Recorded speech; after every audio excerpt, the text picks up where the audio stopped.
ធ្វើជាមនុស្សមិនថាលោកអ្នករស់នៅទីណាទេត្រូវសម្លឹងមើលពីសភាវៈនៃការរស់នៅប្រកបដោយសេចក្តីសុខឲ្យខ្លួនឯងផងនិងអ្នកដទៃផងដើម្បីជៀសវាងជំងឺផ្លូវចិត្តកុំឲ្យកើតឡើងយើងកុំធ្វើរឿង4យ៉ាងគឺ 1. កុំឲ្យជំងឺចាក់រុកកប់ទុកក្នុងចិត្តកើតឡើងបាន 2. កុំឲ្យជំងឺត្រចៀកស្រាលឆាប់ជឿឆាប់ខឹងពេក 3. កុំឲ្យជំងឺកើតឡើងខ្លួនឯងថា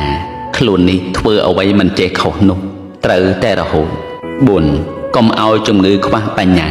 ក្នុងការពិចារណាខ្លួនដឹងអំពីសេចក្តីសុខនិងទុក្ខផងជំងឺទាំង4នេះហើយបើកើតឡើងក្នុងសន្តាននៃបុគ្គលណាហើយបុគ្គលនោះរមែង